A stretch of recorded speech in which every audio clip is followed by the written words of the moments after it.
Hello friends, welcome to my study classes. आज हम विज्ञान की मुख्य परिभाषाओं के बारे में पढ़ेंगे। तो यहाँ से हमारा पहला है चाल, इसको इंग्लिश में बोलते हैं स्पीड। पहला है चाल, इसको इंग्लिश में बोलते हैं स्पीड। तो यहाँ से चाल की परिभाषा हो जाएगी किसी वस्तु द्वारा इकाई समय में तय की गई दूरी को उस वस्तु की चाल कहते हैं। चाल क्या होता है? यह एक अदिश राशि है।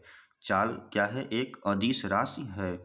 यदि किसी वस्तु द्वारा डेल्टा टी समय में डेल एस दूरी तय की जाती है, यानी कि डेल्टा टी समय में डेल एस दूरी तय की जाती है, तो यहाँ से चाल का जो सूत्र हो जाएगा v बराबर, वस्तु की चाल को हम v से प्रदर्शित करते हैं तो दूरी बटे समायांतराल, यहाँ से del S upon del T. Delta क्या दिखाता है यहाँ पे?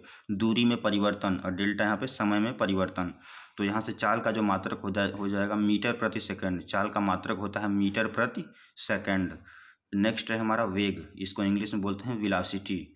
वेग इंग्लिश में बोलते हैं वेलोसिटी। तो यहाँ से वेग की परिभाषा हो जाएगी किसी वस्तु द्वारा इकाई समय में निश्चित दिशा में, क्या हो दिशा? एक निश्चित दिशा में तय की गई दूरी को उस वस्तु का वेग कहते हैं। तय की गई दूरी या विस्थापन को उस वस्तु का वेग कहते हैं। तो यहाँ से यह वेग क्या होता है? एक वेक्टर क्वांटिटी, सदिश राशि होता है। वेग क्या है? एक सदिश राशि है।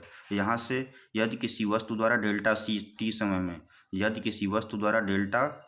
में एक निश्चित दिशा में डेल एस दूरी तय की जाती है, तो यहाँ से वस्तु का वेग, जो वेग का सूत्र हो जाएगा निश्चित दिशा में तय की गई दूरी, यानी कि निश्चित दिशा में जो दूरी हो जाएगा और बटे समय। तो यहाँ से हो जाएगा वेक्टर, ये क्या है? वेक्टर v, यानी कि एक सदिश को दर्शा रहा है।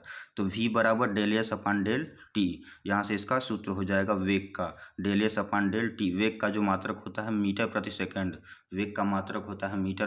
सेकंड। इंग्लिश में बोलते हैं इसको डिस्टेंस, दूरी। तो दूरी की परिभाषा हो जाएगी किसी गतिशील वस्तु द्वारा किसी समय में तय किए गए रास्ते की लंबाई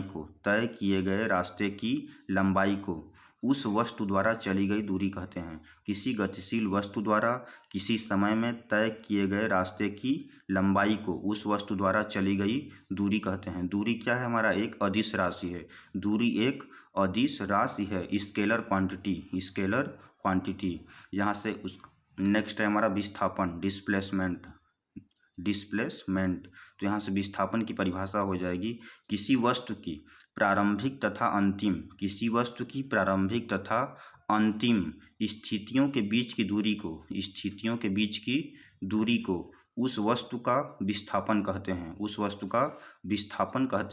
विस्थापन क्या है? एक सदिश राशि होती है, वेक्टर क्वांटिटी। विस्थापन एक सदिश राशि है, वेक्टर क्वांटिटी। वीडियो अच्छा लगा हो तो चैनल को सब्सक्राइब करें। ओके, धन्यवाद।